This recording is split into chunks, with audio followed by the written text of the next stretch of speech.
شهر رمضان الذي أنزل فيه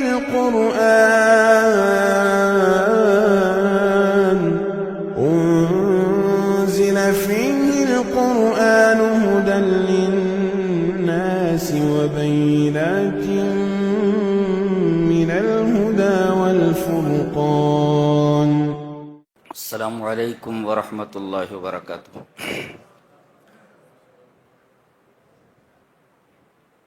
اعوذ باللہ من الشیطان الرجیم. بسم اللہ الرحمن الرحیم. الحمد للہ الذی انزل علی عبدہ الکتاب ولم یجعل له عوجا. سورہ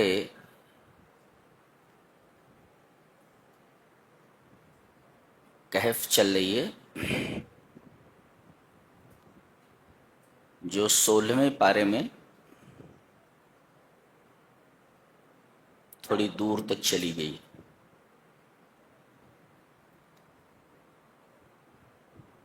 اس سورہ کریمہ میں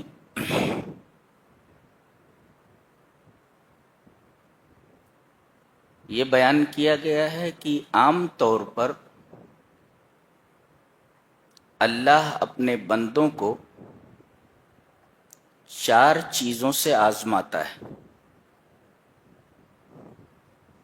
یعنی یہ 4 آزمائشیں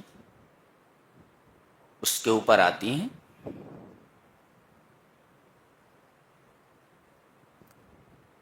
ایک ہے دین کی آزمائش. فتنہ کا مطلب ہوتا ہے آزمائش. تو ایک ہوتا ہے دین کا فتنہ،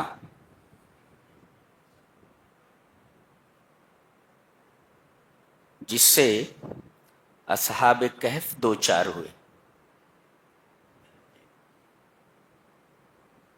یہ چند نوجوان تھے جو اپنے رب کے اوپر ایمان لائے اور ہدایت سے سرفراز ہوئے. وقت کی بے دین حکومت نے، وقت کے کافر اقتدار نے ان کے اوپر دباؤ ڈالا کہ یہ اپنے ایمان سے پھر جائیں. ظاہر ہے کہ یہ ایک آزمائش تھی. یہ نوجوان اپنے شہر سے بھاگ نکلے اور اللہ تعالیٰ نے انہیں نشانی بنا دیا. فرمایا گیا وَلَبِثُوا فِي كَهْفِهِمْ 300 سِنِينَ وَازْدَادُوا 9. آگے جا کر ایک غار میں چلے گئے اور اللہ نے ان پر نیند طاری کر دی اور یہ 300 سال تک سوتے رہے. زندہ ہیں، نہ انہیں بھوک لگ رہی ہے، نہ انہیں پیاس لگ رہی ہے، نہ انہیں اور کسی چیز کی ضرورت ہے.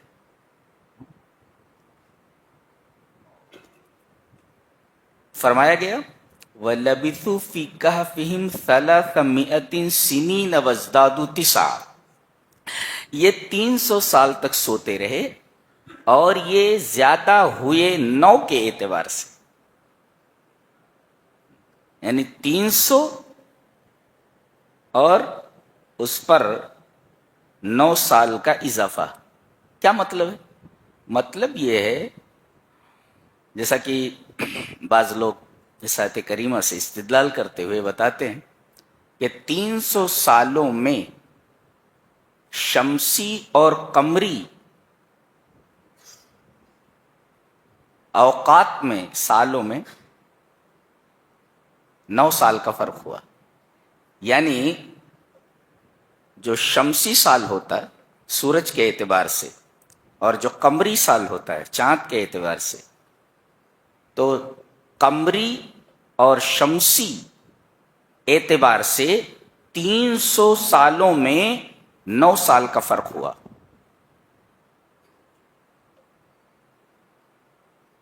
اس کو معیار بنا کر اگر کیلکولیشن کیا جائے تو ہر دن کے بارے میں معلوم کیا جا سکتا ہے کہ شمسی اور قمری سال میں کتنا فرق ہوا ہے. کیا بات ہے. اور جب یہ بیدار ہوئے تو ان کی ایک بات رب تعالی نے بہت ہی نمایاں طریقے پر بیان فرمائی ہے.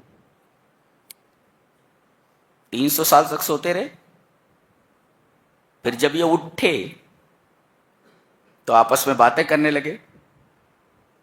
کتنا سوتے رہے ہم لوگ، کتنا ٹھہرے یہاں پر. کوئی کہہ رہا ہے ایک دن، کوئی کہہ رہا ہے دن کا ایک حصہ، جبکہ 300 سال گزر چکے ہیں. انہوں نے کہا اللہ کو معلوم ہے کہ تم کتنا ٹھہرے ہو. قالوا اعلم بما لبثتم. 300 سال تک نہ بھوک لگی، نہ پیاس، نہ اور کسی چیز کی ضرورت پڑی. جیسے ہی یہ جاگے، انہیں بھوک لگ گئی، تو اپنے ساتھیوں میں سے ایک کو وہ پرانا روپیہ، پرانا سکہ جو 300 سال پہلے کا ہے، وہ دے کر کے بھیجا اور کہا کہ جا کر کے بستی سے کھانا لے آؤ، شہر سے کھانا لے آؤ. دیکھو فَبْعَثُوا أَحَدَكُمْ بِوَرِقِكُمْ، سکہ دے کر کے ان میں سے ایک کو بھیجو شہر کی طرف، الی المدینہ. فَلْيَنْظُرْ أَيُّهَا أَزْكَىٰ طَعَامًا، تو وہ دیکھے جا کر کہ پاکیزہ کھانا کون سا ہے. کیا بات. اس بات کو قرآن حکیم نے بہت نمایاں طریقے پر بیان کیا. پہلے اس پر ایک مفسر کا تبصرہ دیکھیں. وہ لکھتا ہے کہ الحرام لا یکون زکیا وکثیر من الناس لا یتحری الحلال وہذا من اسباب شقاء کثیر من البیوت. کیا تبصرہ ہے. کہتا ہے کہ حرام کھانا یہ زکی نہیں ہوتا، پاک نہیں ہوتا، ناپاک ہوتا ہے. حرام کھانا، حرام جو ہوتا وہ پاک نہیں ہوتا، زکی نہیں ہوتا. اور اکثر لوگ حلال و حرام کی تمیز نہیں کرتے، حلال روزی تلاش نہیں کرتے. اس کا نتیجہ کیا ہوتا ہے؟ وَهَذَا مِنْ أَسْبَابِ شَقَاءِ كَثِيرٍ مِنَ الْبُيُوتِ. یہ شہر میں یا کسی سوسائٹی میں اکثر گھروں کی بدنصیبی اور بدحالی کا سب سے بڑا سبب ہے. یعنی اگر آدمی حلال و حرام کی تمیز نہ کرے تو اس گھر میں برکت نہیں، بدبختی آتی ہے، بے برکتی آتی ہے. کتنے لوگ ہیں اپنے آپ کو مسلمان کہتے ہیں اور سود جیسی لعنت میں ملوث ہیں. برکت کیسے آ سکتی ہے؟ ان نوجوانوں کو دیکھو، ایک کو بھیج رہے ہیں پیسہ دے کر کے کہ لا کر کے پاک کھانا ہمیں دو، ناپاک نہیں. اب ذرا سوچو کہ یہ کیا چیز لے کر بھاگے تھے؟ توحید لے کر بھاگے تھے، اور اللہ نے انہیں سلا دیا. 300 سال کے بعد جب جاگے تو کس چیز کی بات کر رہے ہیں؟ حلال کھانے کی بات کر رہے ہیں. پتہ یہ چلا کہ توحید میں اور حلال روزی میں، توحید میں اور عقل حلال میں بڑا گہرا ربط ہے.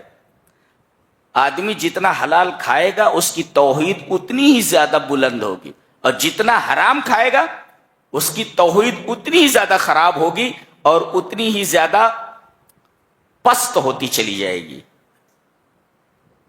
یہ بہت ہی خوبصورت بات کہی گئی. اچھا،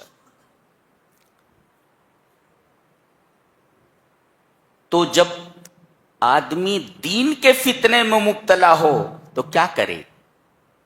اس فتنے میں مبتلا ہو جائے تو کیا کرے؟ اللہ تبارک و تعالی نے اس کا علاج بیان فرمایا ہے. 2 کام کرنے ہیں، ایک صبر اور ایک نیک لوگوں کی صحبت. برے لوگوں کی صحبت سے الگ ہو جاؤ اور صبر اختیار کرو. صبر اور نیک لوگوں کی صحبت.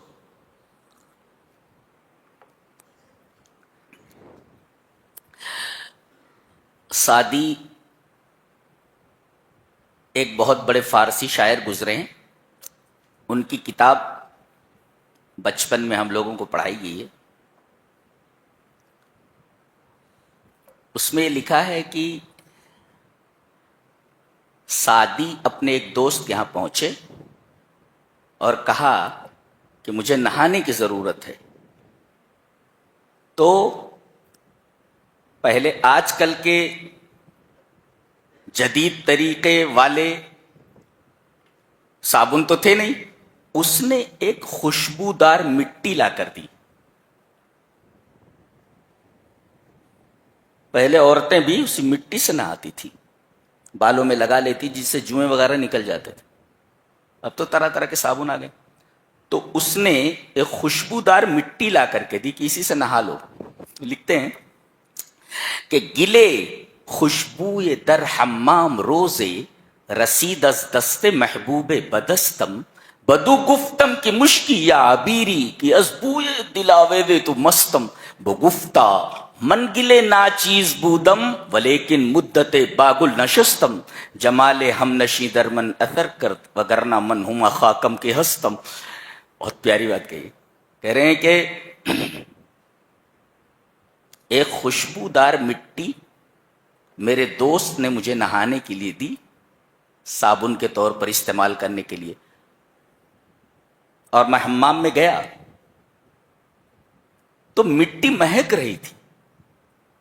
تو میں نے اس سے پوچھا کہ تم مشک ہے یا عبیر ہے؟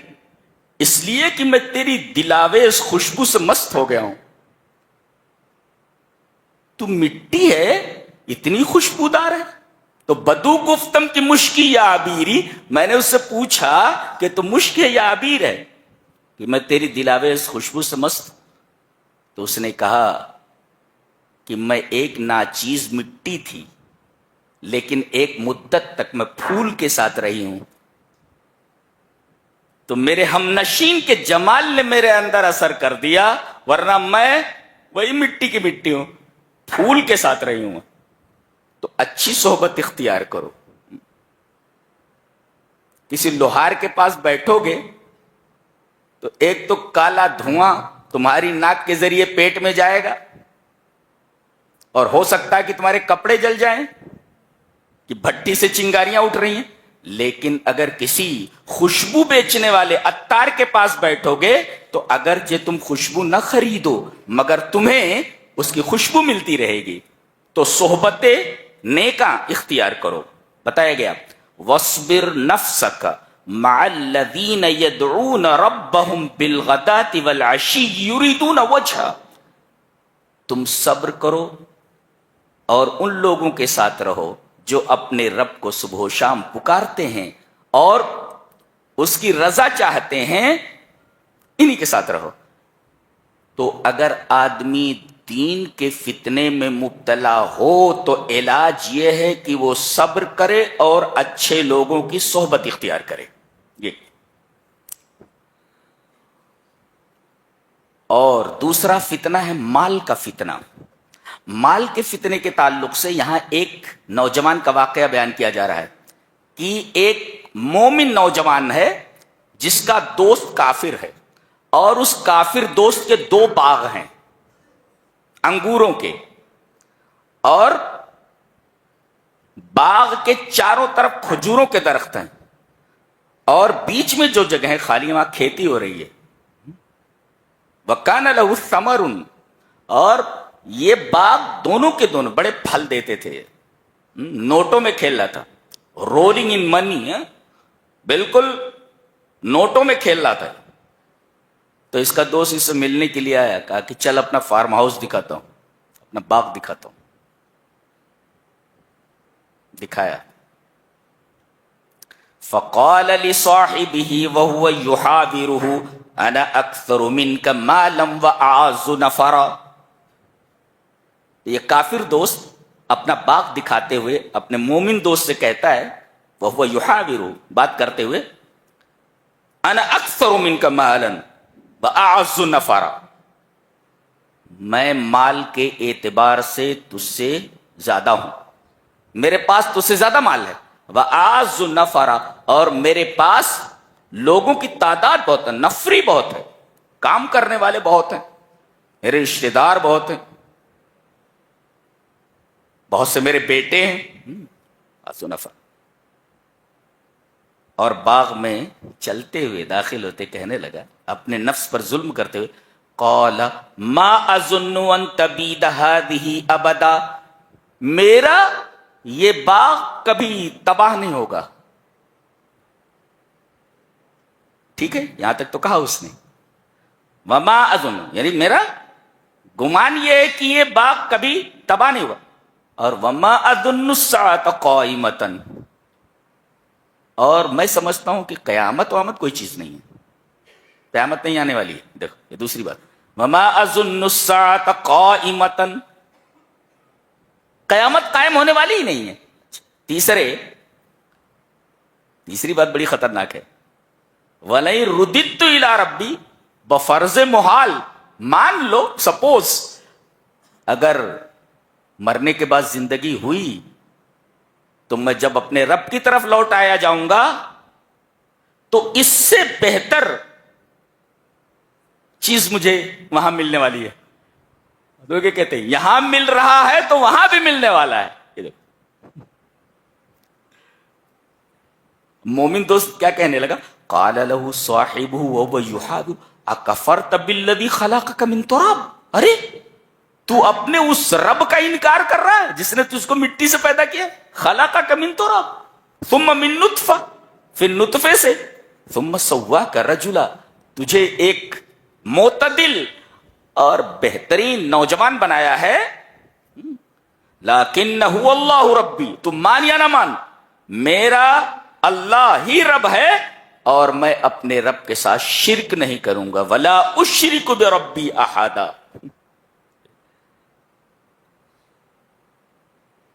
تجھے تو یہ کہنا چاہیے تھا باغ میں داخل ہوتے وقت، ولولا اذ دخلت جنتک قلت ما شاء اللہ لا قوت الا باللہ، یہ بولنا چاہیے تھا تجھ کو کہ جو کچھ ملا یہ اللہ کی دین ہے. اللہ کہتے ہیں کہ اس باغ کے اوپر اللہ کا عذاب آیا اور پورا باغ تباہ ہو گیا. اور یہ ہاتھ ملتے رہ گیا، ہاتھ ملتے. فاصبح یقلب کفیہ، افسوس سے اپنے ہاتھ مل رہا تھا، پورا باغ تباہ ہو گیا. تو یہ ہے مال کا فتنہ. مال کے فتنے میں مبتلا ہو کر کے آدمی شرک کرنے لگتا ہے، یہاں تک کہ مرنے کے بعد کی زندگی کا انکار کر دیتا ہے اور اللہ کی دی ہوئی نعمتوں کو اپنی محنت کا ثمرہ اور اپنی محنت کا نتیجہ سمجھتا ہے. وہ یہ کہتا ہے کہ محنت میں نے کی، باغ میں نے لگائے، بیچ میں اللہ کہاں سے آ گیا. تو جب مال کے فتنے میں آدمی مبتلا ہو تو اس کا علاج کیا ہے، اس فتنے کا علاج کیا ہے؟ کہا کہ اس فتنے کا علاج یہ ہے کہ دنیا پر غور کرے کہ ان الدنیا تزول ولا تبقى، کہ دنیا باقی رہنے والی نہیں ہے، فانی ہے. کتنا بھی پیسہ آدمی کے پاس ہو، ایک دن اس دنیا سے چلے جانا. وہی فرمایا گیا وَاضْرِبْ لَهُمْ مَثَلَ الْحَيَاةِ الدُّنْيَا كَمَاءٍ أَنزَلْنَاهُ مِنَ السَّمَاءِ فَاخْتَلَطَ بِهِ نَبَاتُ الْأَرْضِ فَأَصْبَحَ هَشِيمًا تَذْرُوهُ الرِّيَاحُ وَكَانَ اللَّهُ عَلَى كُلِّ شَيْءٍ مُقْتَدِرًا. کیا بات ہے؟ کہا کہ دنیاوی زندگی کی مثال پانی کی طرح ہے جو آسمان سے نازل ہوئی، زمین کے پودوں سے ملی اور پھر اس کے بعد پودے اگے اور اس کے بعد کھیتی چورا چورا ہو گئی. تو آدمی مال کے فتنے میں اگر مبتلا ہو تو دنیا کے اوپر غور کرے کہ دنیا فانی ہے، یہ ہمیشہ رہنے والی نہیں ہے تیرے ساتھ. یہ تو اس عورت کی طرح ہے جس کا ہر رات ایک شوہر ہو. جی سعدی نے بالکل صحیح کہا ہے، نہ لائق بوت ایش با دل برے کہ ہر بامدادش بو شوہر. ایسی دنیا سے، ایسی چیز سے دل لگانا بالکل درست نہیں ہے، ایسی عورت سے، ایسے محبوب سے دل لگانا بالکل درست نہیں جس محبوب کا ہر رات ایک شوہر ہو. یہ دنیا ایسی ہی ہے. اور اس کی مثال پانی سے دی گئی ہے. جی پانی کی خصوصیت یہ ہے کہ وہ ٹھہرتا نہیں ہو.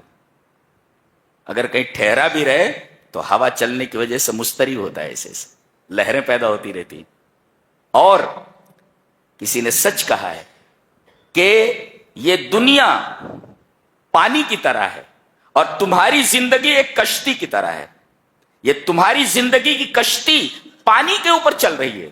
جب تک پانی نیچے ہے تب تک تم بھی محفوظ ہو اور کشتی بھی محفوظ ہے. اگر پانی کشتی کے اندر آ گیا تو کشتی بھی ڈوب جائے گی، تم بھی اڑ جاؤ گے. تو دنیا کو دنیا کی اوقات میں رکھو. دنیا کو اگر کشتی میں لے آؤ گے زندگی کی تو تم بھی چلے جاؤ گے اور ایک کشتی بھی چلی جائے گی. تو دنیا فانی ہے، پانی سے تشبیہ دی گئی. اس کی کیا کتاب ہے، سبحان اللہ. یہ انسان کا کلام نہیں ہو سکتا. اس کتاب کو ہم نے کتنا مظلوم بنا رکھا ہے. بتانے پر سمجھ میں آتا ہے کہ کتنی بڑی چیز آپ لوگوں کے پاس ہے. تو آدمی دنیا کے فتنے میں مبتلا ہو، مال کے فتنے میں مبتلا ہو تو دیکھے کہ یہ مال ہمیشہ تیرے ساتھ رہنے والا نہیں ہے. یہ تیری ڈگری ہمیشہ تیرے ساتھ رہنے والی نہیں ہے. جب تک زندہ کہتے ہیں ڈاکٹر صاحب السلام علیکم، مر گیا تو کہتے ہیں لاش کو اٹھاؤ. اب ڈاکٹر نہیں بولتے اس کو، کہتے ہیں لاش کو اٹھاؤ.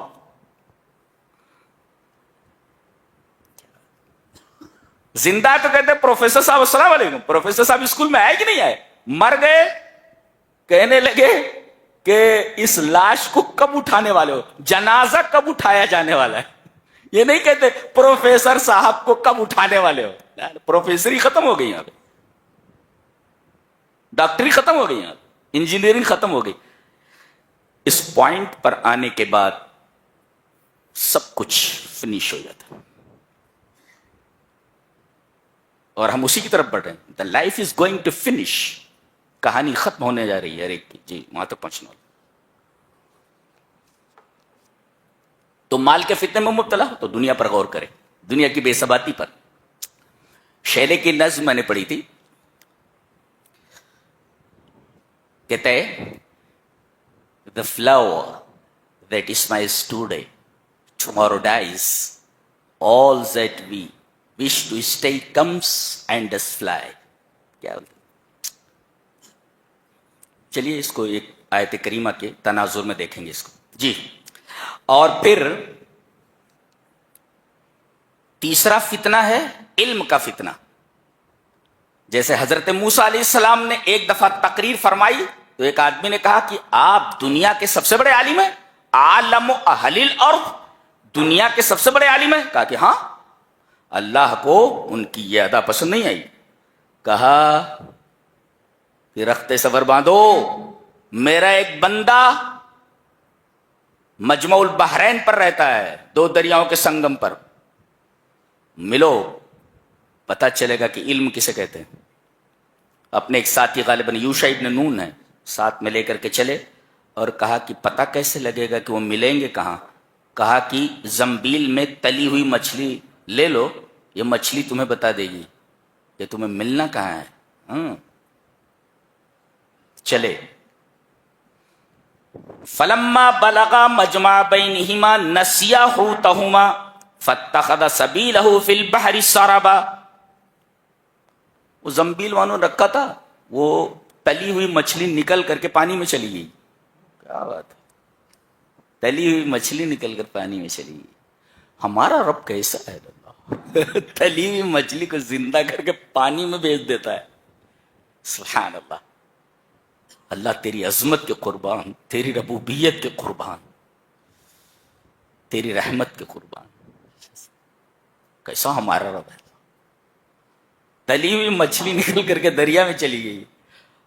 اور کوئی چیز اگر پانی میں سے نکل کر آگے چلی جائے تو پانی مل جاتا ہے آپس میں، لیکن وہ مچھلی اس طرح گئی تھی کہ سرب بنا ہوا تھا. سرب کا مطلب ہوتا ہے ایک سرنگ بنی ہوئی تھی. یہ مچھلی ادھر سے گئی ہے، پانی کے اندر سرنگ بنا دیا اس نے، اور سرنگ ایسے بنی ہوئی ہے. مچھلی بھی اس کے قبضہ قدرت میں، اب پانی بھی اس کے قبضہ قدرت میں۔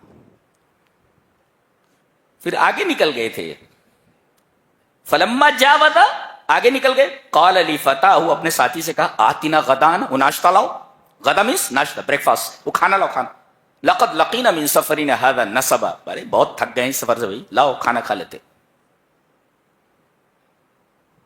کہنے لگے، قال ارأیت اذ اوینا الی الصخرہ، وہ چٹان کے پاس جب ہم لوگ آئے تھے تو فینی نسیت الحوت، مچھلی کو میں بھول گیا، حوت مینس مچھلی، فش، فینی حوت مانے فش، مچھلی، فینی نسیت الحوت، اور بھولا کیوں، وما انسانیہ الا الشیطان ان اذکرہ، شیطان نے بھلا دیا، مجھے یاد ہی نہیں رہا۔ شیطان ایسے کاموں میں انسان کے پیچھے لگا رہتا ہے اور زیادہ سے زیادہ پریشان کرتا ہے، مارتا تو نہیں لیکن ہلکان بہت کرتا ہے، ہلکان بہت کرتا ہے۔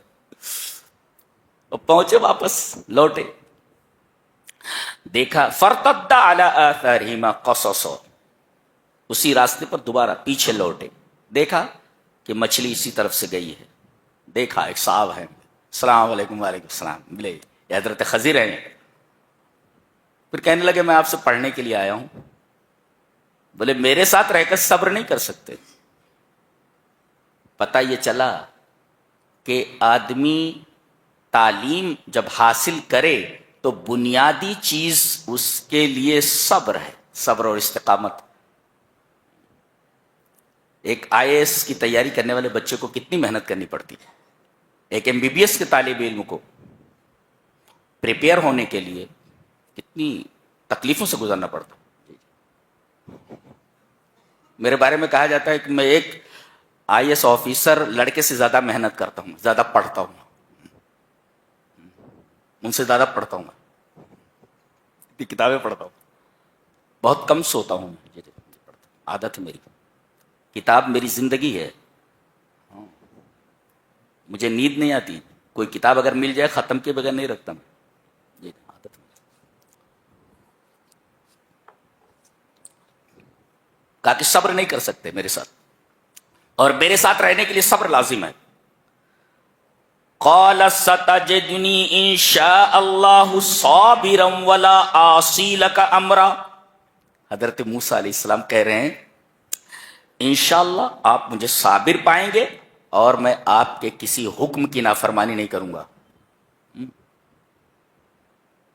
کیا بات ہے، کالج میں آپ جب فارم بھرتے ہیں نا تو آپ کو سائن کرنا پڑتا ہے کہ آپ اسکول کے تمام قواعد و ضوابط، رولز اینڈ ریگولیشنز کے پابند ہوں گے۔ دیکھو یہاں ایک ہی ٹکڑے میں بتا دیا گیا، ولا اعصی لک امرا، میں اس پیپر پر سائن کرتا ہوں۔ کتاب ہے، کہا کہ دوسری شرط یہ ہے، قال فَإِنِ اتَّبَعْتَنِي فَلَا تَسْأَلْنِي عَنْ شَيْءٍ حَتَّى أُحْدِثَ لَكَ مِنْهُ ذِكْرًا، کوئی بھی چیز میں کروں تم سوال نہیں کرو گے یہاں تک کہ میں خود ہی نہ بتا دوں کہ میں نے ایسا کیوں کیا، سوال نہیں کرو گے تم، ٹھیک ہے؟ یہ کہہ چکے ہیں کہ بھئی میں آپ کے کسی حکم کی نافرمانی نہیں کروں گا، دونوں چلے۔ اب ایک کشتی میں سوار ہو کر کے اس پار جانا ہے، دریا کے کنارے آئے، چڑھ گئے، حتی اذا رکبا فی السفینۃ خرقھا، جیسے ہی یہ کشتی میں پہنچے اس کے تختے اکھاڑنے لگے۔ حضرت موسیٰ نے دیکھا کہ خضر اس کشتی کے تختے اکھاڑ رہے ہیں، سب اس کو توڑ پھوڑ رہے ہیں، برداشت نہیں کر سکے۔ قال اخرقتھا لتغرق اہلھا، ارے آپ اس کے تختے اکھاڑ رہے ہیں، سوراخ کر رہے ہیں، آپ کشتی والوں کو ڈبونے کا ارادہ رکھتے ہیں؟ دیکھو انہوں نے کہا کشتی والوں کو، یہ نہیں کہا کہ ہم کو ڈبانے کے لیے۔ پتہ یہ چلا کہ جو انبیاء ہوتے ہیں، جو بڑے لوگ ہوتے ہیں، انہیں اپنے سے زیادہ دوسروں کی فکر ہوتی ہے۔ کیا تعلیم ہے، دیکھا کیا تعلیم، ایک ٹکڑے کے اندر تعلیم دے دی گئی کہ جینا ہوتا ہے اصلی جینا جو دوسروں کے لیے جیا جائے، اپنے لیے تو کتا بھی جی لیتا ہے جی، اصل جینا ہے کہ دوسروں کے لیے جیا جائے، دوسروں کے دکھ درد کو بانٹا جائے۔ یا آپ مسجد میں آتے ہیں نماز تو کہیں بھی ہو سکتی تھی، آپ کو بلا عذر مسجد میں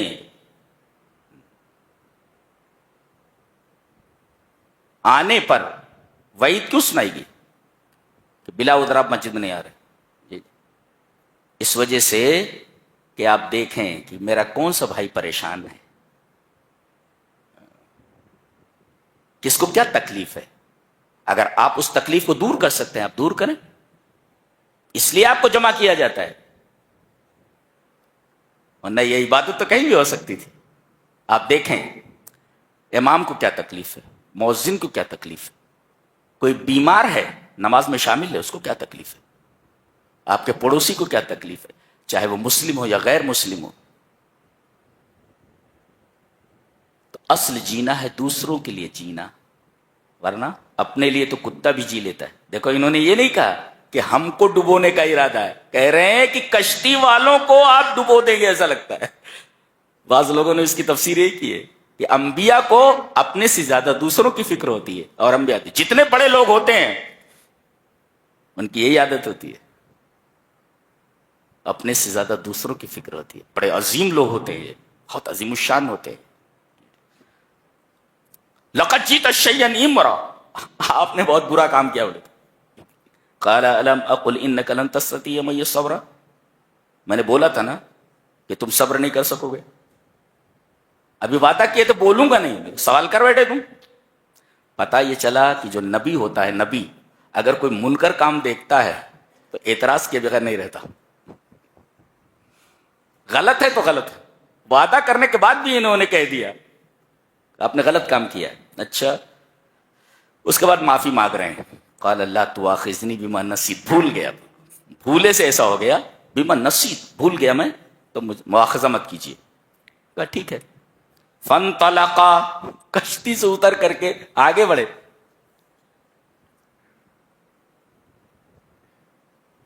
دریا کے اس پار جب پہنچے تو دیکھا ایک لڑکا کھیل رہا ہے، پکڑا، اس کی گردن مروڑ دی، مار کر کے پھینک دے طرف. حتی اذا لقیا غلاما فقتلا، ایک لڑکے کو دیکھا، پکڑا، اسے مار دیا. قال اقتلت نفسا زکیۃ بغیر نفس لقد جئت شیئا نکرا. پھر بول پڑے. اس لیے کہ کوئی غلط کام دیکھ کر نبی چپ نہیں ہو سکتا. بظاہر یہ قتل ناحق تھا، ایک بچے کو مار دینا. حضرت خضر نے کہا قال الم اقل لك انك لن تستطيع معي صبرا، میں نے تم سے کہا نہیں تھا کہ میرے ساتھ رہ کر تم صبر نہیں کر سکتے؟ اب مجبور ہو گئے.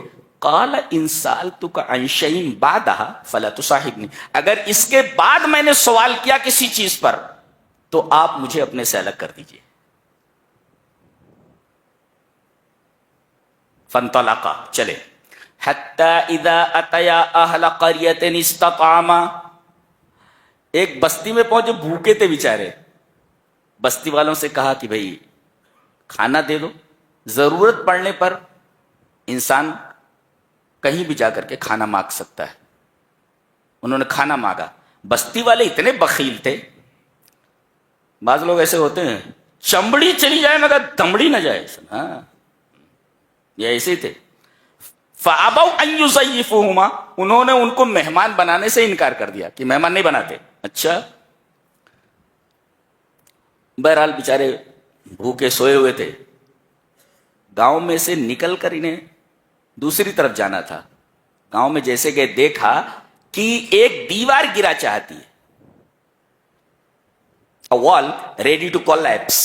دیکھا کہ ایک دیوار ہے جو بالکل گرا چاہتی ہے. اراد ان ينقض، گرنے والی ہے، ریڈی ٹو کلیپس، بالکل گرنے والی ہے. حضرت خضر علیہ السلام آگے بڑھے اور اپنی جو قوت تھی جسے اللہ نے عطا کی تھی لگا کر کے دیوار کو سیدھا کر دیا. اب یہ تو غصے میں تھے ہی، ویسے بھی جلالی پیغمبر ہے، غصے میں آئے. قال لو شئت لاتخذت علی اجرا، پیسے لے لیتے تھے. بولے اتنے بخیل تھے کہ انہوں نے ہمیں مہمان نہیں بنایا تو دیوار سیدھی کرنے کے لیے پیسہ لے لیتے تھے. لو شئت لاتخذت علی اجرا، پیسے لے لیتے. قال هذا فراق بینی و بینک، تمہاری شرط کے مطابق اب میں تمہیں اپنے ساتھ نہیں رکھ سکتا. چلو سوال یہ ہے کہ موسیٰ سیکھنے کیا گئے تھے اور کیا سیکھا؟ جواب یہ ہے کہ وہ اتنی بڑی یونیورسٹی تھی، حضرت موسیٰ جیسے عالم کا داخلہ بھی نہیں ہوا اس یونیورسٹی میں. اتنا بڑا عالم ہے خضر. یہ اللہ نے بتایا کہ تم کہتے ہو تم سب سے بڑے عالم ہو، میرے اس بندے سے ملو کتنا بڑا عالم ہے یہ. اب جب جانے لگے تو کہا کہ جن جن چیزوں پر تم صبر نہیں کر سکے اور سوال اٹھاتے رہے اس کی وجہ نہیں جاننا چاہو گے؟ ضرور. نبی کریم صلی اللہ علیہ وسلم کی حدیث ہے، آپ نے فرمایا کاش موسیٰ تھوڑا صبر کر لیتے تو پتہ نہیں کتنے عجائبات ہمیں سننے کو ملتے. نبی کریم صلی اللہ علیہ وسلم نے خواہش فرمائی کہ موسیٰ کو تھوڑا خاموش رہنا چاہیے تھا، صبر کرنا چاہیے تھا تو عجائبات دیکھنے کو ملتے. عجائبات دیکھنے کو نبی کریم ہمارے نبی نے خواہش ظاہر فرمائی کہ اگر موسیٰ تھوڑا صبر کر لیتے تو پتہ نہیں کتنے عجائبات دیکھنے کو ملتے. بہرحال صبر نہیں کر سکے. حضرت خضر نے کہا کہ اب جائیے، آپ ہمارے اسکول میں آپ کا داخلہ نہیں ہوگا، ٹیسٹ میں آپ ناکام ہوئے.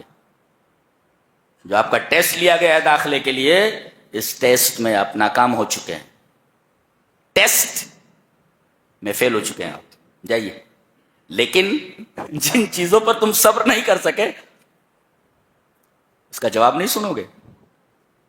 وہ کشتی جس کے میں تختے اکھاڑ رہا تھا اور خراب کر رہا تھا، اما السفینۃ فکانت لمساکین یعملون فی البحر، یہ مسکینوں کی کشتی ہے، بیچارے بڑی محنت کرتے ہیں، مشکل سے ان کا گزارا ہوتا ہے، ان کے بال بچوں کا پیٹ بھرتا ہے، مسکینوں کا ہے. یعملون فی البحر، جو دریا میں کام کرتے ہیں. فاردت ان اعیبھا، میں نے چاہا کہ اس کشتی کو عیبدار بنا دوں، اس لیے کہ آگے ایک بادشاہ ہے، بہت ظالم بادشاہ ہے، اچھی کشتی دیکھ لیتا ہے کشتی لے لیتا ہے. اس میں ایک مفسر نے بڑا اچھا نقطہ بیان کیا ہے کہ کبھی کبھی اللہ تبارک و تعالی چھوٹی مصیبت میں مبتلا کر کے بڑی مصیبت کو دور کر دیتا ہے.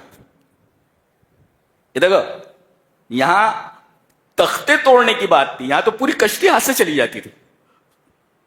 اچھی کشتی دیکھتا تھا غصب کر لیتا تھا.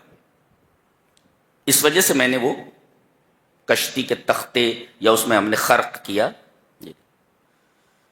وَكَانَ وَرَاءَهُمْ مَلِكٌ يَأْخُذُ كُلَّ سَفِينَةٍ غَصْبًا، كُلَّ سَفِينَةٍ غَصْبًا، غصب کر کے وہ کشتی لے لیتا تھا غصب.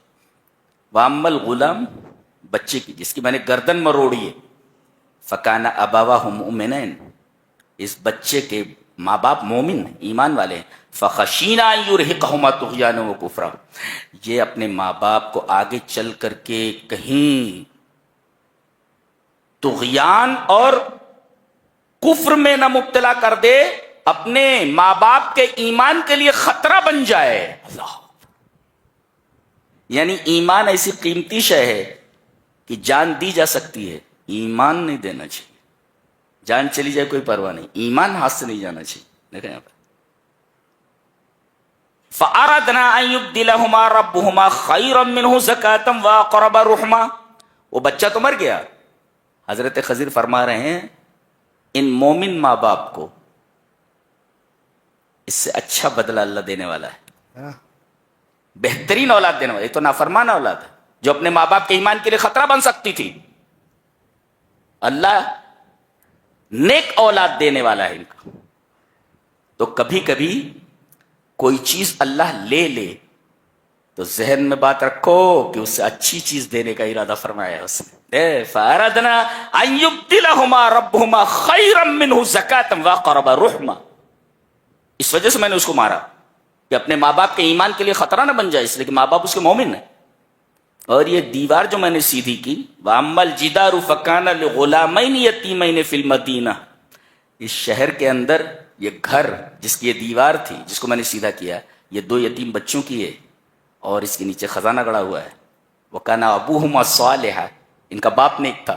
حضرت ابن عباس فرماتے ہیں حُفِظَا بِصَلَاحِ أَبِيهِمَا، یہ دونوں یتیم بچے اپنے باپ کے مال سے محروم نہیں ہوئے.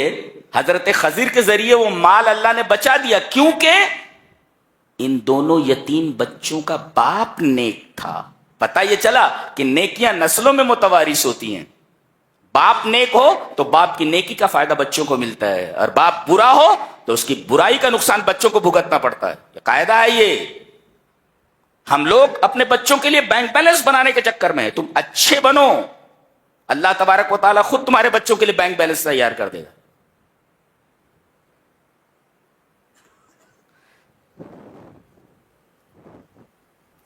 وما فعلت عن امری, میں نے اپنی طرف سے یہ نہیں کیا ہے, پتہ چلتا ہے کہ یہ نبی تھے. اللہ تبارک تعالیٰ کے بتانے کی وجہ سے انہوں نے یہ سب کچھ کیا. آپ نے دیکھا کیسا علم ہے. حضرت موسیٰ علیہ السلام ظاہر میں دیکھ رہے ہیں, لیکن خضر کو وہ علم بتا ہوا تھا کہ اس کے پیچھے کیا ہے. یہ بہت گہرا علم ہے, یہ علم سب کو نہیں دیا جاتا. حضرت موسیٰ صرف دیوار دیکھ رہے ہیں, حضرت خضر دیکھ رہے ہیں کہ دیوار کے نیچے خزانہ گڑا ہوا ہے.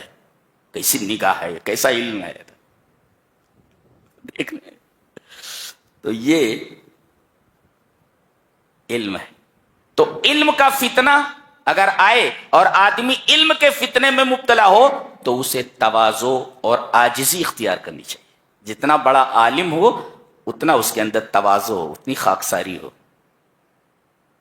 عالم کے اندر کبر نہیں آنا چاہیے, تکبر نہیں آنا چاہیے. علم جتنا بڑھے اسے اتنا زیادہ متواضع ہونا چاہیے, خاکسار ہونا چاہیے. تو اگر آدمی علم کے فتنے میں مبتلا ہو تو عاجزی, خاکساری اور تواضع اختیار کرے, تب نعمت علم کا شکریہ ادا ہوگا. اچھا, اب آ رہا ہے اقتدار کا فتنہ, بادشاہت کا فتنہ. وَيَسْأَلُونَكَ عَنْ ذِي الْقَرْنَيْنِ, یہ آپ سے ذوالقرنین کے بارے میں سوال کرتے ہیں. یہ تاریخی چیز ہے. یہ نبی کو کیسے معلوم, جو کسی کالج میں نہیں گیا, جو کسی مدرسے میں نہیں گیا, نہ اس نے کسی ہسٹورین سے کوئی ہسٹری پڑھی ہے, کیسے بتا رہا ہے یہ؟ اور یہ سب کچھ دوسری کتابوں میں ہے.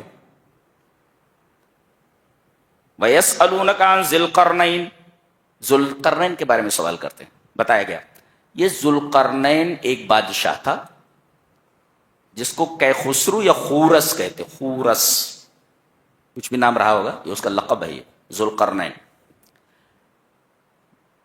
جواب دیا گیا کہ یہ بہت بڑا بادشاہ تھا, اس نے 3 سفر کیے تھے, ایک مشرق, ایک مغرب اور ایک شمال مشرق میں. ایک مغرب, ایک مشرق اور ایک شمال یا شمال مشرق. پہلا سفر مغرب کی طرف, چلتا چلا گیا حتی اذا بلغ مغرب الشمس, یہاں تک کہ ایسی جگہ پر پہنچا جہاں سورج ڈوبتا ہو, ایسا لگا اسے. یعنی آگے پانی ہی پانی تھا, آبادی تھی ہی نہیں. اور اس نے دیکھا کہ سورج ایک گدلے پانی کے چشمے میں ڈوب رہا ہے. حقیقت میں ایسا ہے نہیں. جیسے چاند ایک تشتری کی طرح لگتا ہے, لیکن چاند تشتری کی طرح نہیں ہے, بلکہ ایک قرا ہے پورا کا پورا. تو اس نے دیکھا کہ سورج ایک گدلے پانی کے چشمے میں ڈوب رہا ہو, اسے ایسا لگا.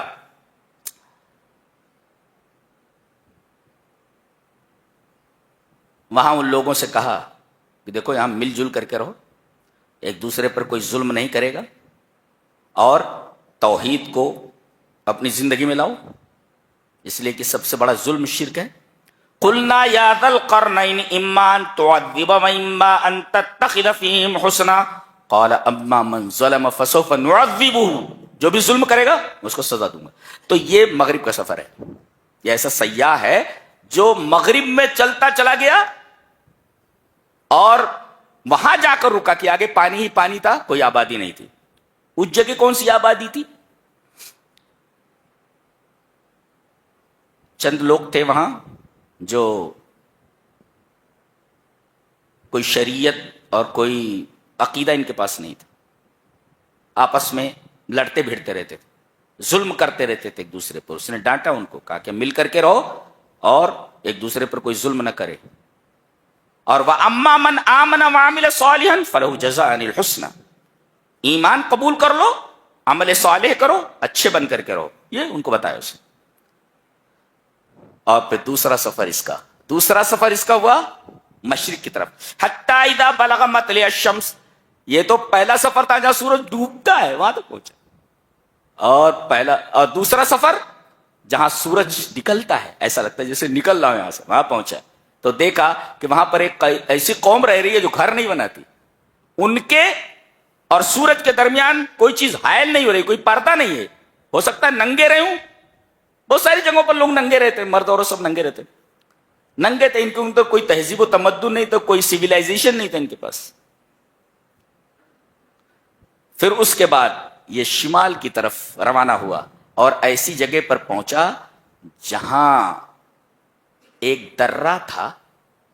اس درے کے دوسری طرف سے یاجوج ماجوج آ کر متمدن اور مہذب آبادیوں کے اوپر حملہ کرتے تھے اور لوٹ مار کر کے چلے جاتے تھے.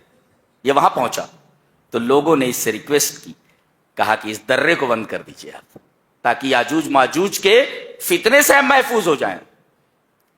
اس نے کہا کہ مین پاور چاہیے ہمیں، آدمی دو، بقیہ پیسہ ہم دیتے ہیں.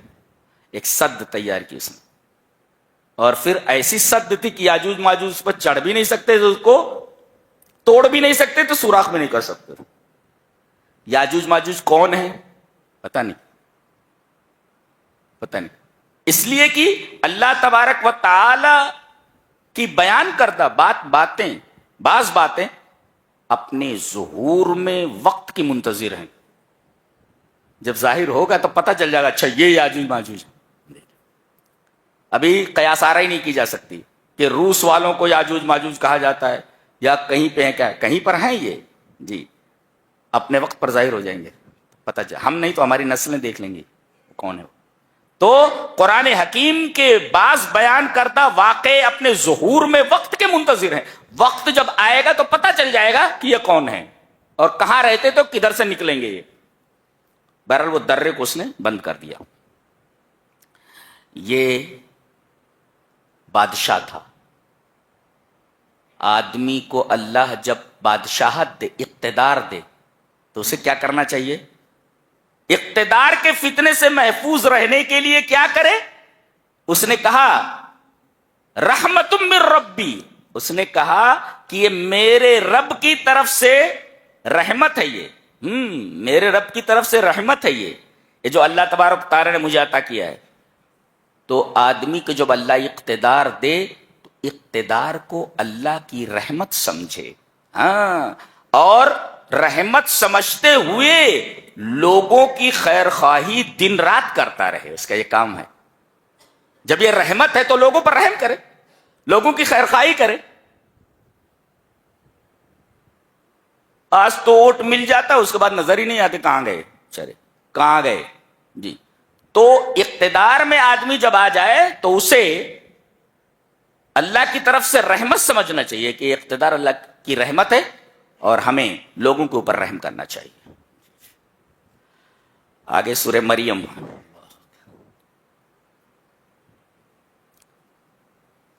غور سے دیکھیں. اس میں سورہ کریمہ میں آپ دیکھیں گے کہ 16 بار رحمان کی صفت آئی ہے، 16 مرتبہ. اب پورے قرآن میں 58 مرتبہ ہے، 58 ٹائمز. پورے قرآن میں لفظ رحمان 58 بار آیا ہے، 58 ٹائمز. اور ان 58 میں سے 16 مرتبہ صرف اسی سورہ میں آیا ہے، اور 4 مرتبہ لفظ رحمت آیا ہے، لفظ رحمت جی. اس میں سارے کے سارے واقعات معجزہ ہیں. مادہ پرست دنیا کو اللہ تبارک و تعالی نے یہ قاعدہ دے دیا، اصول دے دیا کہ میں اسباب کا پابند نہیں ہوں. میں کوئی بھی چیز بغیر سبب کے بھی پیدا کر سکتا ہوں. آدمی سوچتا بدلی نہ ہو تو بارش نہیں ہوتی. اللہ تبارک تعالیٰ فرماتا ہے کہ میں سبب کے بغیر بھی مسبب پیدا کر سکتا ہوں، بدلی کے بغیر بھی بارش برسا سکتا ہوں. دیکھیں حضرت زکریا کا تذکرہ ہے. یہ خود بوڑھے ہیں, جوانی کا موسم گزر چکا ہے, اور ان کی بیوی بانجھ ہیں, اولاد ہونے کا سوال ہی پیدا نہیں ہوتا. یہ بوڑھے ہیں اور ان کی بیوی بانجھ ہے, لیکن اللہ تبارک و تعالیٰ سے دعا کرتے. دعا دیکھو, کاف ہا یا عین صاد ذکر رحمت ربک عبدہ زکریا. یہاں دیکھو, رحمت اور عبدیت دونوں کو ایک ساتھ ذکر کیا. ایک مفسر لکھتا ہے کلما زادت العبودیہ زادت الرحمت, جتنی زیادہ آپ کی بندگی بڑھتی جائے گی اللہ کے لیے, اتنی زیادہ اللہ کی رحمتیں تمہارے اوپر آئیں گی. تو تم جتنا بندے بنتے جاؤ گے, اللہ کی رحمتیں اتنی زیادہ تمہارے اوپر سایہ فگن ہوتے. کلما زادت العبودیہ زادت الرحمت, ذکر رحمت ربک عبدہ زکریا اذ نادى ربہ نداء خفیا. چپ کے دعا کر رہے تھے, بیٹا چاہیے ان کو. بعض لوگوں نے وجہ یہ بتائی کہ دھیرے دھیرے دعا اس وجہ سے مانگتے تھے کہ کوئی سن نہ لے. ارے اس حالت میں بھی, اس عمر میں حضرت کو بچہ چاہیے. اور بعض لوگوں نے کہا ہے کہ آدمی جب دھیرے دھیرے دعا کرے تو دھیرے دھیرے دعا میں اخلاص زیادہ ہوتا ہے, دکھاوا کم ہوتا ہے, دکھاوا نہیں ہوتا. تو دھیرے دھیرے دعا کرتے تھے. اب دیکھو دعا کا طریقہ سیکھو, دعا کیسے مانگی جائے. اپنے رب کو پکارا. پہلے تو اللہ تبارک تعالیٰ کے اسماء حسنہ کا وسیلہ لو. اذ نادى ربہ نداء خفیا, اللہ تبارک و تعالیٰ کے اسماء حسنہ کا وسیلہ لو. ربوبیت کا حوالہ لیا گیا, یہ جی ربوبیت کا وسیلہ لیا گیا. پھر اس کے بعد وسیلہ لینے کے بعد ربوبیت کا یہ کہہ رہے رب انی وہن العظم منی, میرے رب میری ہڈی کمزور ہو گئی ہے. اللہ اکبر. بتایا کہ اندر سے کمزور ہوں میرے رب, اندر کچھ نہیں, ہڈیاں کمزور ہو گئی. ہڈیاں یہ پلر کی طرح ہوتی ہیں, یہ اگر کمزور ہو جائیں تو جسم کی پوری عمارت کمزور ہو جاتی ہے. تو انہوں نے ذوف باطن کو, اندرونی کمزوری کا ذکر پہلے کیا. میرے رب میری ہڈیاں کمزور, ہڈیاں اندر ہوتی ہے نا. پھر کہہ رہے واشتعل الراس شیبا, میرے رب میرے بال سفید ہو گئے. یہ ظاہری ذوف کو بیان کیا انہوں نے. اندر سے میری ہڈیاں کمزور ہیں اور اوپر سے میرے بال سفید ہو گئے میرے رب. یہ ظاہری کمزوری اور یہ باطنی کمزوری. باطنی کمزوری ہے کہ میری ہڈیاں کمزور, اور ظاہری کمزوری یہ, ظاہری ذوف یہ کہ میرے بال سفید ہو چلے. اور تیسرے نمبر پہ وَلَمْ أَكُمْ بِدُعَائِكَ رَبِّ شَقِيًّا, میرے رب تجھ سے مانگ کر کبھی محروم نہیں ہوا, جب بھی مانگا تو نے دیا. یعنی اللہ تبارک و تعالیٰ کی نعمتوں کا اعتراف. جی اللہ کے اسماء حسنہ کا وسیلہ, ایک اپنی کمزوری ظاہر کرنا, اور اللہ کی نعمت کا اعتراف. پھر اس کے بعد مانگے, بیٹا مانگا, بیٹا دے دیا گیا. اور بیٹے کی خصوصیت بتائی گئی, وَسَلَامٌ عَلَيْهِ يَوْمَ أُولِدَ وَيَوْمَ يَمُوتُ وَيَوْمَ يُبْعَثُ حَيًّا, سلامتی ہو یحییٰ کے اوپر جس دن وہ پیدا ہوئے, سلامتی ہو جس دن وہ مریں گے, سلامتی ہو جس دن یہ اٹھائے جائیں گے. یہ تین جو مقامات ہیں ان کا حوالہ کیوں دیا گیا؟ پیدائش کا موقع, مرنے کا موقع, اور مرنے کے بعد اٹھائے جانے کا موقع. ان تین مواضع ثلاثہ, مواطن ثلاثہ, یہ تین جگہوں کا تذکرہ بطور خاص کیوں کیا گیا؟ اس لیے کہ یہ تینوں چیزیں متکرر نہیں ہوتی, کبھی ایک ہی بار ہوتی ہے. الانسان یولد مرۃ واحدہ ویموت مرۃ واحدہ ثم یبعث مرۃ واحدہ, پیدا ہوتا ہے ایک بار, مرتا ہے ایک بار, اٹھایا جائے گا ایک بار. جی بتایا دیا ہے. یہ اس کے بعد حضرت مریم کا تذکرہ ہے. یہ وہی ہیں کہ انہوں نے اللہ تبارک و تعالی کی جو مسجد ہے بیت المقدس, اس میں خدمت کو انجام دینا قبول کیا تھا, جیسا کہ ان کی والدہ کی نظر تھی. وہ ایک شرقی مکان میں رہتی تھی, مشرق کی طرف جو تھا, مشرق کی جگہ تھی, اور باقاعدہ پردے میں رہتی تھی, حجاب لگا رہتا تھا وہاں. باقی عورتوں کے لیے پردہ ضروری ہے. فاتخذت من دونہم حجابا, کمرے میں تھی, اچانک حضرت جبرائیل آ گئے. واہ, ایک خوبصورت نوجوان کی شکل میں. یہ فرشتہ دیکھو کہاں کہاں پہنچا رہتے تھے, کہاں بھی پہنچ گیا. یہ فارسلنا الیہا روحنا فتمثل لها بشرا سویا، ہم نے اپنی روح کو بھیجا. یہ روح کی اضافت اللہ کی طرف، نا کی طرف، ضمیر جمع متکلم کی طرف اضافت تشریفی ہے، یعنی یہ بہت ہی معزز فرشتہ ہے. اچھا ان کو روح کیوں کہا جاتا ہے؟ سمیہ جبریل روحا، حضرت جبرائیل کو روح کہا جاتا ہے لأن الدین یحیی بہ وبوحیہ، اس لیے کہ یہ وحی لاتے ہیں اور وحی کی وجہ سے آدمی کے دل زندہ ہوتے ہیں. جی لاتا ہے، وحی لاتا ہے. یہ کون؟ جبریل. اس وجہ سے تو روح کہا جاتا ہے. گویا کہ یہ قرآن کی شکل میں جو چیز ہمیں ملی یہ روح ہے، اس سے زندگی میں روشنی آتی ہے. زندگی لاتا ہے، اس وجہ سے اس کو روح کہا گیا. وحی روح ہے، قرآن روح ہے. تو یہ روح لے کر کے آتا ہے، یعنی دین لے کر کے آتا ہے، وحی لے کر کے آتا ہے، کتاب لے کر کے آتا ہے، جس سے آدمی کی زندگی روشن ہو جاتی ہے، مری ہوئی چیز زندہ ہو جاتی ہے. ایسا دیکھو کوئی نہیں ہے وہاں پر، یہ نوجوان لڑکی ہے اور یہ خوبصورت نوجوان ہے. جیسے ہی انہوں نے دیکھا، کون ہے یہ، کدھر سے آ گیا ہے؟ قالت انی اعوذ بالرحمن ان کنت تقیا، اگر تم متقی ہو، تقوی والے ہو تو مجھے چھونا نہیں، دور رہو. اللہ اکبر. اور میں رحمان کی پناہ چاہتی ہوں. انہوں نے اللہ کے رحم کا حوالہ دیا. عام طور پر جو کہا جاتا ہے یار رحم کرو میرے اوپر، تو رحم کا جب لفظ آتا ہے تو آدمی کے دل کے اندر رحم پیدا ہو جاتا ہے. تو انہوں نے رحمان کا حوالہ دیا، میرے قریب مت آنا، بولے میں رحمان کی پناہ چاہتی ہوں. اچھا ان کنت تقیہ، مجھے چھونا نہیں اگر تم متقی ہو. نقطہ یہ ملا لأن التقوی یمنع الفواحش، گندی چیزوں سے روکتا ہے تقوی، اور یہ زنا کا مقام ہے یہ.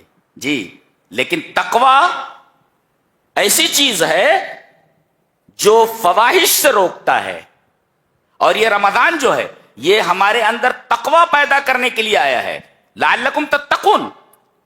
اور ان التقوی یمنع الفواحش، اگر آدمی کی زندگی میں تقوی آ جائے تو آدمی گندی چیزوں سے، یعنی جنسی جذبات کی بے اعتدالی سے جو گناہ وجود میں آتے ہیں، ان تمام چیزوں سے یہ تقوی اس کو روک دیتا ہے.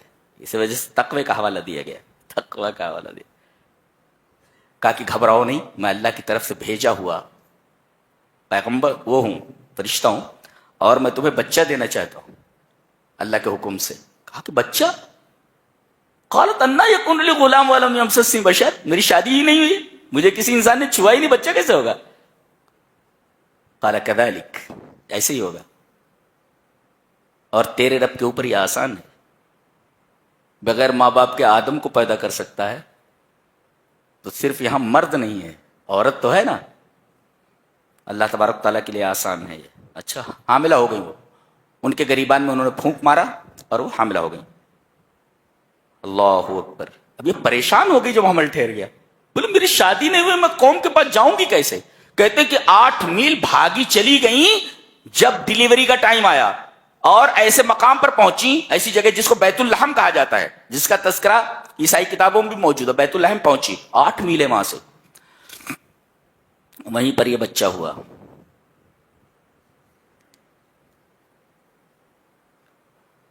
بھوک لگی ہے، پیاس ہے. اللہ تبارک و تعالیٰ نے ریتیلے میدان کے اندر ایک چھوٹی سی نہر جاری کر دی. کہا کہ پی پانی. ریگستان میں نہریں کہاں ہوتی ہیں جی. اور بھوکی تھی. ایک ٹنڈ منڈ کھجور کا درخت تھا، پتے بھی نہیں تھے، کچھ نہیں تھا. کہا کہ اس کو ہلاؤ، اس کو ہلاؤ، اس میں تو کچھ ہے ہی نہیں. ہلانے لگی تو تازہ کھجور گرنے لگے. سبب نہیں ہے لیکن مسبب موجود ہے. صحرا میں دریا نہیں ہوتے، اللہ نے پیدا کر کے بتایا. اللہ نے فرمایا کہ مادہ پرستو سنو، تم مادے کے پیچھے بھاگ رہے ہو، میں بغیر سبب کا مسبب پیدا کر سکتا ہوں. صحرا میں نہر جاری کر سکتا ہوں، ٹنڈ منڈ کھجور کے درخت سے تازہ پھل، تازہ کھجور پیدا کر سکتا ہوں، دے سکتا ہوں. اور میں اپنی اس بندی کی آبرو کے لیے گہوارے میں موجود، گہوارے میں رہنے والے بچے کو زبان دے دیتا ہوں. یہ لے کر کے پہنچی، کہنے لگے ارے یہ کیا کر دیا؟ یا اخت ہارون ما کان ابوک امرأ سوء وما کانت امک بغیہ. قوم کہنے لگی اے ہارون کی بہن، یہ تو نے کیا کر دیا؟ تیرا باپ برا آدمی نہیں تھا اور تیری ماں یہ زانیہ نہیں تھی، یہ تو نے ایسا کیسے کیا؟ دیکھو سب سے پہلے بھائی کا تذکرہ ہوا ہے، اے ہارون کی بہن. پتہ یہ چلا کہ بہنوں کے اوپر سب سے زیادہ نگاہ بھائیوں کو رکھنا چاہیے، یہ بتایا گیا. اس لیے کہ باپ تو ڈیوٹی پر چلا گیا، ماں گھر کے کاموں میں ہے، یہ نٹھلا گھوم رہا ہے ادھر ادھر. کھانا اور گھومنا تو کم سے کم بہن کو نگاہ میں رکھ، بہن کہاں جا رہی ہے. یا اخت ہارون. اس پر اعتراض کرنے والوں نے یہ اعتراض کیا ہے کہ قرآن حکیم میں یہ تاریخی غلطی ہے، ہسٹوریکل ایرر ہے، تاریخی غلطی. کیا غلطی ہے بھائی؟ کہا گیا کہ ہارون کی بہن کہا گیا ہے، اور موسیٰ کے جو بھائی ہارون ہیں یہ ان سے 1500 سال پہلے گزر چکے ہیں، تو یہ ہارون کی بہن کیسے ہوئی؟ لہذا قرآن حکیم میں ہسٹوریکل ایرر ہے. جواب اس کا یہ ہے کہ سامی زبان میں اور دیگر زبان، اس وقت کی جو زبانیں تھیں، سامی زبان، ہیبریو، اس طریقے کی سریانی، ان زبانوں میں یہ دونوں لفظ استعمال کیے جاتے تھے، اخ اور اخت، بھائی اور بہن.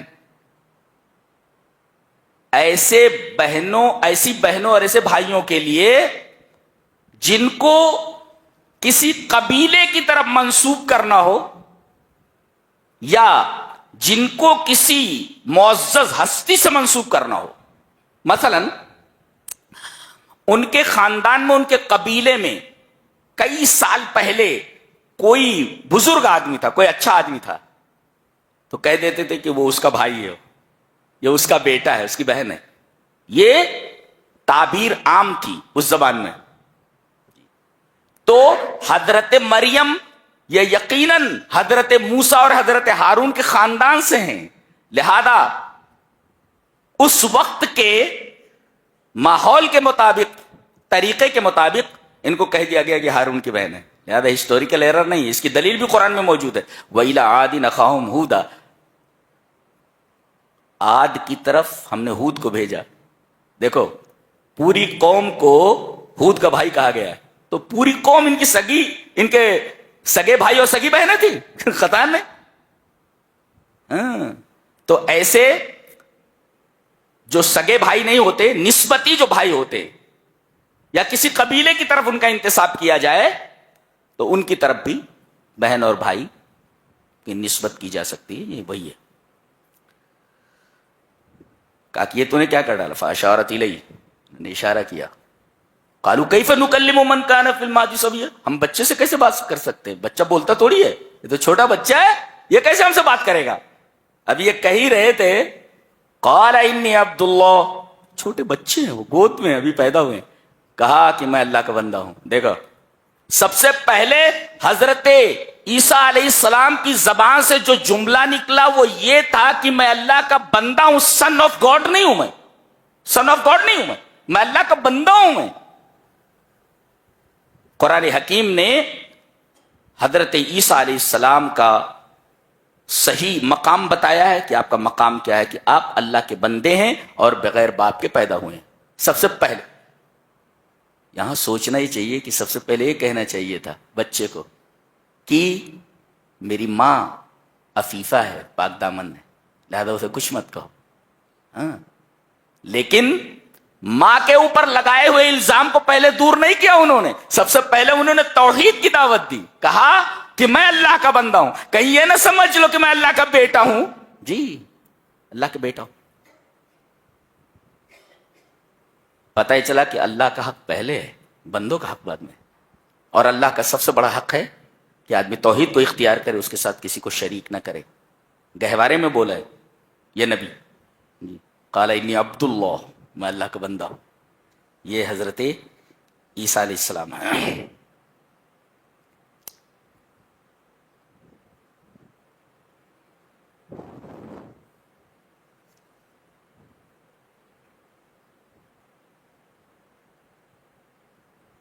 یہاں ترکی بترکی ایک سوال کا جواب دیا جا رہا ہے. سوال بہت اہم ہے. کیا جب میں مر جاؤں گا تو دوبارہ زندہ کر کے اٹھایا جاؤں گا؟ جی یہ سوال ہے. سوال جس ٹیک میں ہے جواب اسی انداز سے دیا گیا. فرمایا گیا وَيَقُولُ الْإِنسَانُ أَإِذَا مَا مِتُّ لَسَوْفَ أُخْرَجُ حَيًّا. جواب أَوَلَا يَذْكُرُ الْإِنسَانُ أَنَّا خَلَقْنَاهُ مِن قَبْلُ وَلَمْ يَكُ شَيْئًا. اب دیکھ رہے ہیں انداز بیان دیکھ رہے ہیں. سوال جس انداز سے کیا گیا ہے جواب بھی اسی انداز سے دیا گیا ہے. سوال کیا ہے؟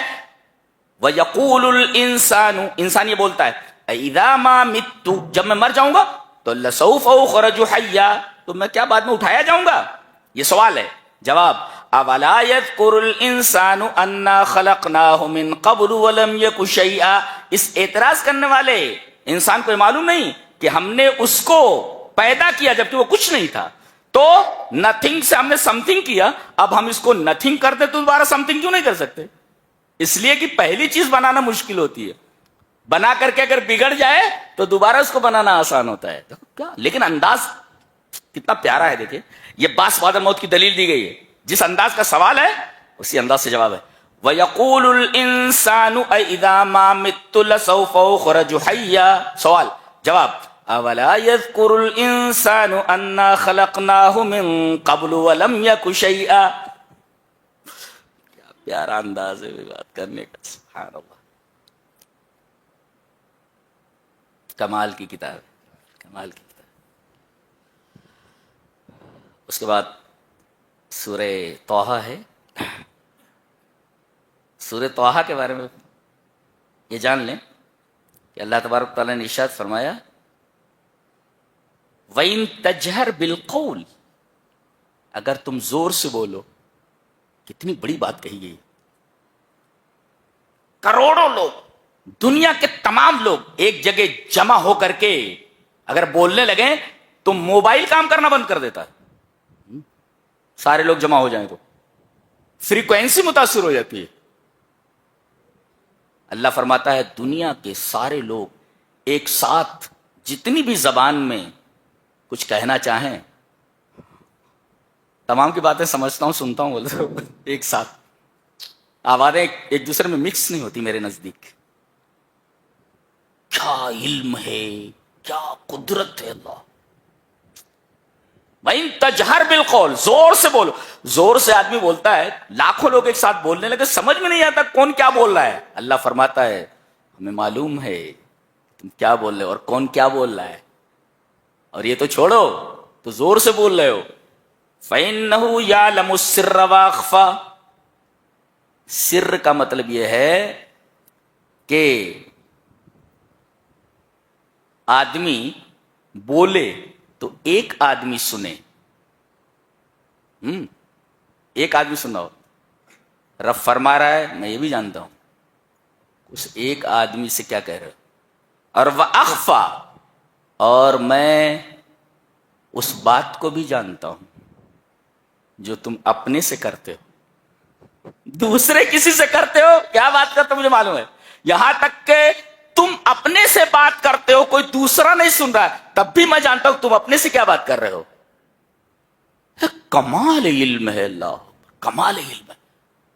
ایسا کہہ سکتے ہو کہ جو علم تمہارے شعور میں ہے, کانشینس میں ہے, میں اسے بھی جانتا ہوں, اور جو علم تمہارے سب کانشینس میں, اسے بھی میں جانتا ہوں. شعور میں کیا ہے وہ بھی میں جانتا ہوں, تحت شعور میں کیا ہے اسے جانتا ہوں. سر کانشینس, اخفا سب کانشینس. تمہارے شعور میں کیا ہے اور تمہارے لاشعور میں کیا ہے سب میں جانتا ہوں. سبحان اللہ, کیا علم ہے. سبحان اللہ, سبحان اللہ.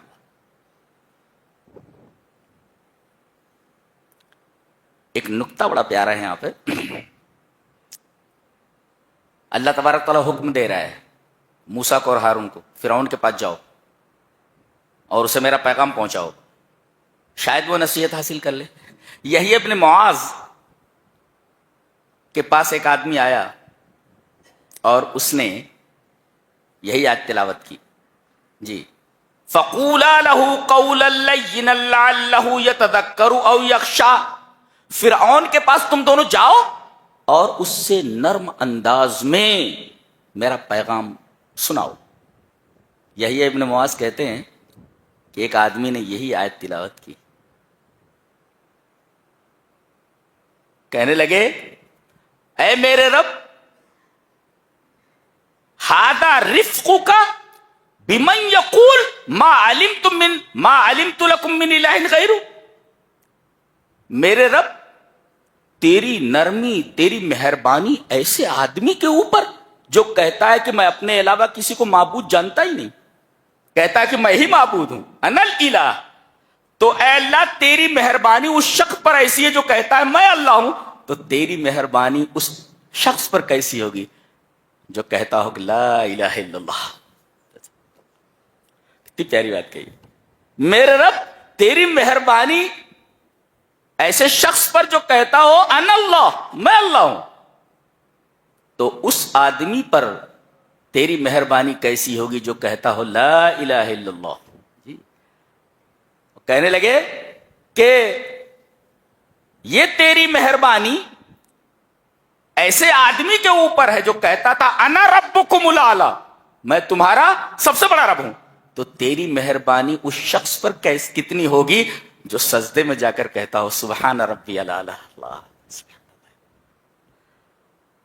خوش ہو جاؤ، اللہ تبارک و تعالیٰ نے آپ کو مسجد سے جوڑ رکھا ہے، قرآن حکیم سے جوڑ رکھا ہے، توحید سے جوڑ رکھا ہے. اتنی بڑی خوش نصیبی اور نہیں ہو سکتی. زندگی کا کیا ہے، اب ہے تب نہیں ہے کوئی. زندگی سب سے ان گارنٹیڈ چیز اگر ہے تو زندگی ہے، کوئی گارنٹی نہیں. کیا گارنٹی دے سکتا ہے کوئی؟ مسجد سے باہر نکلیں آپ زندہ رہیں گے؟ موت کا فرشتہ کبھی بھی آ سکتا ہے.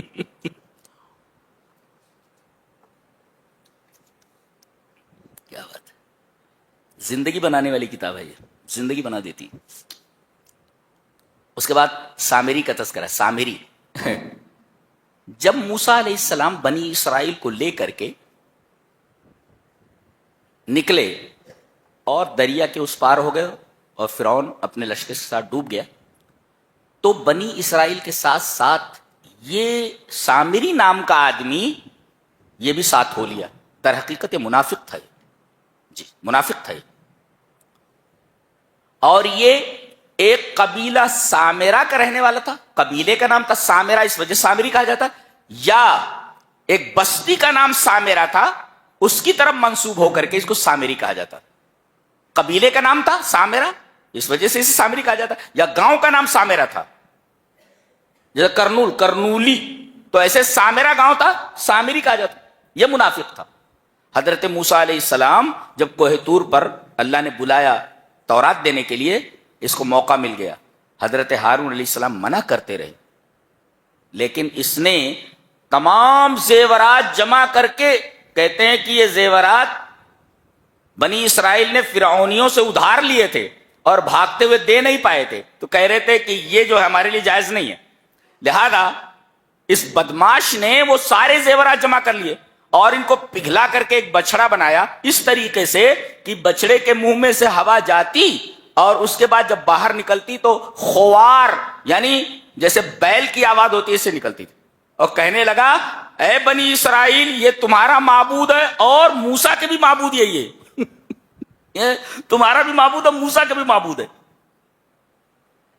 فقالوا ھذا الہکم و الہ موسیٰ، موسیٰ کے بھی معبود، تمہارا بھی معبود ہو، موسیٰ کے بھی معبود. حضرت موسیٰ علیہ السلام جب تورات کی تختیاں لے کر ادھر آئے تو دیکھا پوری کی پوری قوم مشرک ہو چکی ہے، بچڑے کے پوجنے میں اور بچڑی کے پرستش میں لگی ہوئی. بارے غصے کے ان کے ہاتھ سے تورات کی تختیاں گر گئیں.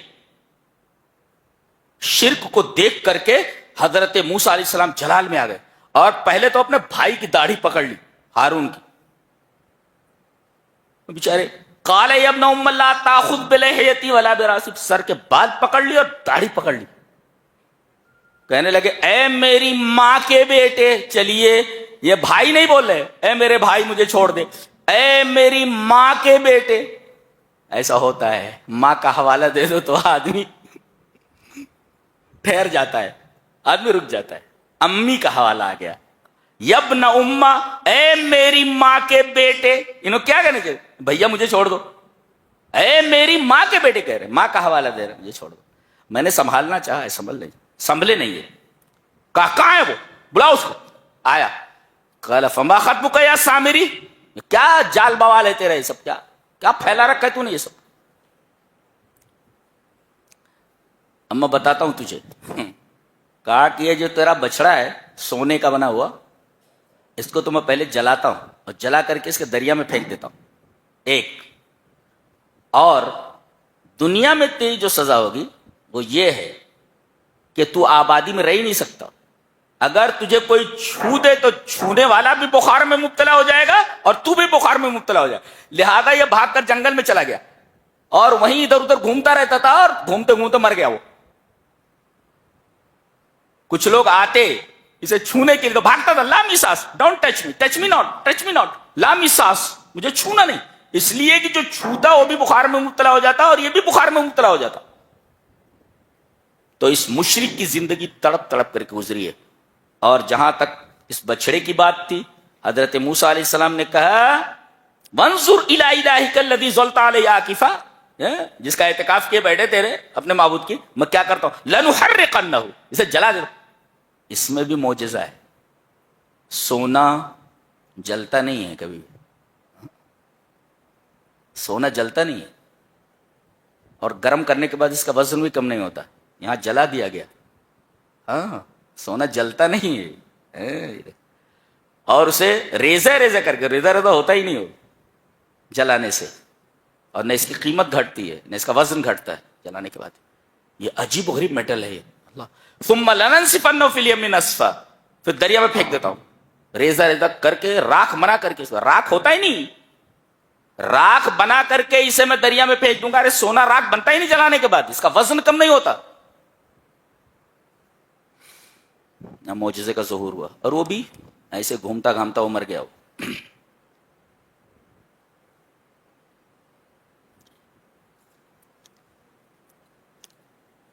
آگے فرمایا گیا, اے میرے حبیب, لا تمدن عینیک الی ما متعنا به ازواجا منهم زہرۃ الحیاۃ الدنیا لنفتنهم فیہ ورزق ربک خیر وابقی. میرے حبیب, اللہ تبارک تعالیٰ اپنے رسول کو مخاطب کر کے بولتا ہے کہ ہم نے جو دنیا والوں کو نعمتیں عطا کی ہیں, جو عیش اور جو آرام عطا کیا ہے, جو مال و دولت, اس کی طرف آنکھیں پھیلا کر مت دیکھو, آنکھیں پھیلا کر مت دیکھو.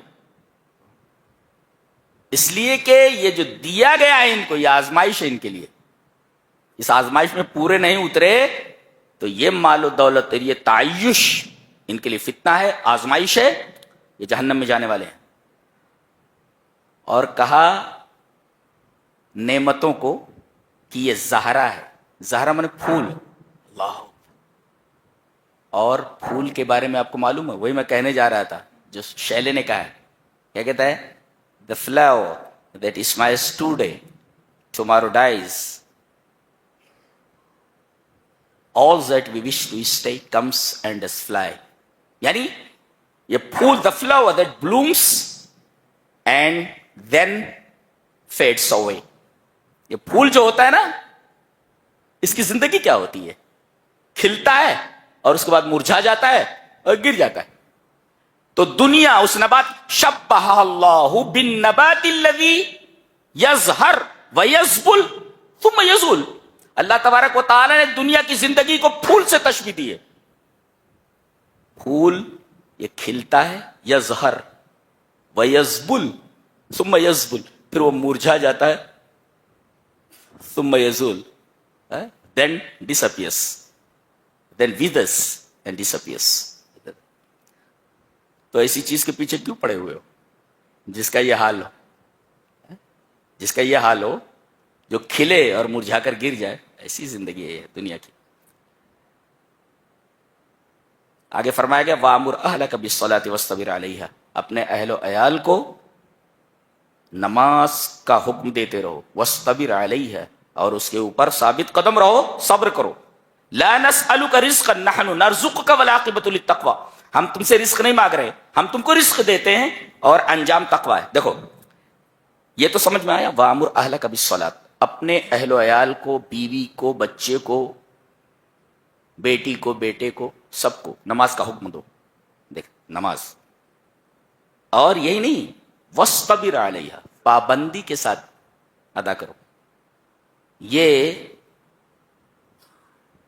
360 والی کیا بولتے ہو تو 8 کی کھاٹ کے 360 کے ایسا کچھ ہوتا ہے کیا جی. وَاصْطَبِرْ عَلَيْهَا، اس کے اوپر جمے رہو. ایک صبر، ایک ہوتا ہے استبار. مل فرق بین الصبر والاستبار. صبر کہتے ہیں القدرہ علی التحمل، کسی چیز کو برداشت کرنے کی آپ کے پاس طاقت ہو تو اس کو کہتے ہیں صبر. کوئی زخم ہوا اور آپ اسے برداشت کر رہے ہیں، یہ صبر ہے. القدرہ علی التحمل، زخم کے درد کو آپ برداشت کر رہے ہیں، هذا صبر.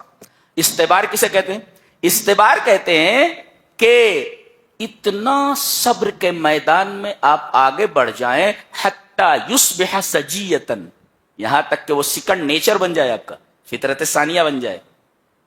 ہاں اتنا صبر کرے آپ کو کہ صبر آپ کی عادت بن جائے، بیکمس سیکنڈ نیچر، آپ کی جو ہے جبلت بن جائے، وہ سجیہ بن جائے. اچھا یہ تو ہو گیا، یہ صبر اور استبار میں فرق. لا نسألک رزقا، ہم آپ سے رزق نہیں مانگ رہے، ہم آپ سے رزق نہیں مانگ رہے. رزق نہیں مانگ رہے کہ کیا مطلب؟ نحن نتکفل برزقک، ہم روزی کی ذمہ داری لیتے ہیں. فلا تشتغل، آپ دنیا میں الجھ کر نماز کو چھوڑ دیں، اس کی اجازت نہیں ہے. بعض لوگ ہیں ارے کہاں جا، نماز پڑھی؟ بولے نہیں، ارے وہ دکان میں ذرا کسٹمر زیادہ آ گئے تھے اس کی وجہ سے نماز چھوٹ گئی. یہ دیکھیں اللہ نے فرمایا روزی ہم دیتے ہیں، دکان نہیں. لا نسألک رزقا نحن نرزقک، نحن نرزقک، ہم تمہیں روزی دیتے ہیں. لہذا تم روزی کو نماز سے غفلت کا ذریعہ نہیں بنا سکتے، سبب نہیں بنا سکتے. یہ رہا 16ویں پارے کا خلاصہ. اللہ ہمیں نیک عمل اور اچھی سمجھ کی توفیق عطا فرمائے. وآخر دعوانا الحمدللہ رب العالمین.